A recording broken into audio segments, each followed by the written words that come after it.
25 जून दीपक जी जो हमारे आगरा के आदरणीय कमिश्नर साहब हैं, उन्होंने हमें पुष्टि करा था कि आपकी एफआईआर 1 हफ्ते में आ जाएगी और हमारे सामने विनायक भोसले एसीपी साहब को भेजी गई थी हरी पर्वत।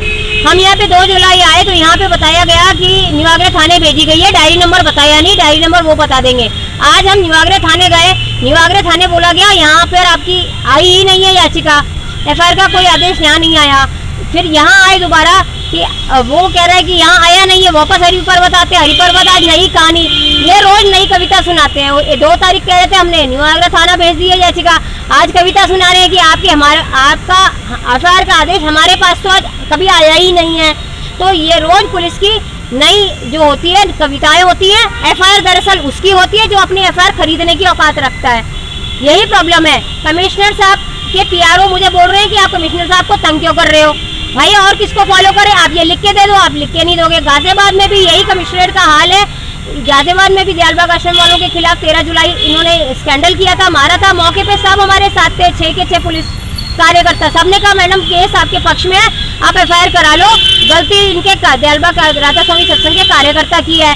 मैंने कहा सर आप इसे यही समझा दो, क्योंकि ये थाने पे प्रकट जाएगा, आपके पास 200 फोन आ जाएंगे बीजेपी के और दयालबाग के और आईपीएस आईएएस के और आपके लखनऊ डीजी डीआईजी के, पता नहीं कहाँ से, दिपेश जुनेजा का आ जाएगा, केशव प्रसाद मौर्य का आ जाएगा, अमित शाह का आएगा, कर नहीं पाओगे, इसे यहीं जड़ दो, 2-4 थप्पड़ और समझा दो।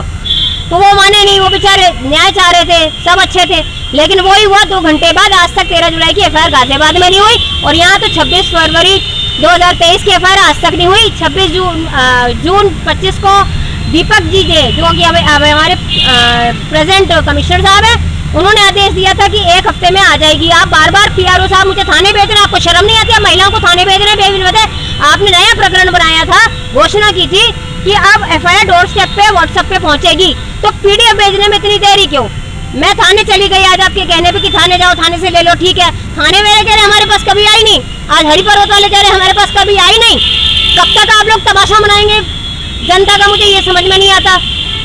मेरे पास पैसे हैं नहीं है, मैं इनोसेंट हूँ, मैं इनको एक ढेला नहीं दूंगी अपनी एफआईआर करने के लिए।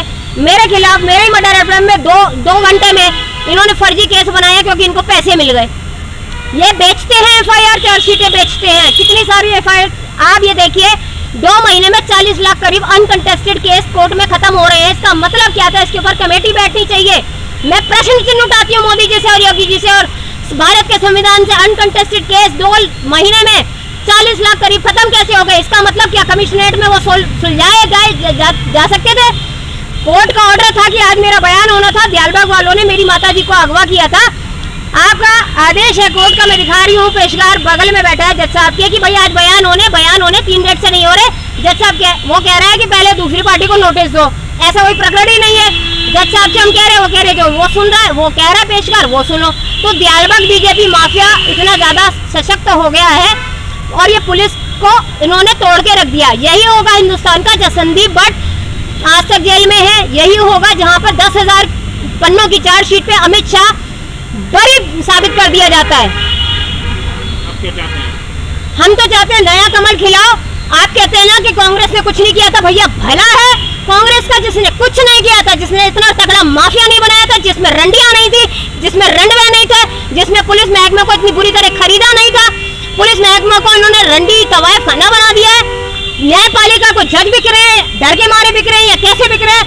जज नहीं रहे, जज मुंह बंद कर रहे हो आप, वकील के मुंह बंद कर रहे हो। न्यायपालिका कब की खत्म हो चुकी है? जब अमित शाह के केस पे जज साहब मारे गए थे, 10,000 की चार्जशीट पे उनकी हत्या करी गई थी, न्यायपालिका दरअसल तभी खत्म हो चुकी थी। भैया हम वापस अपनी कांग्रेस को, हम अपनी इंदिरा गांधी कमल खिलाएंगे, अपनी इंदिरा वापस लाएंगे। कांग्रेस ने कुछ नहीं किया था, वो ज्यादा अच्छी थी।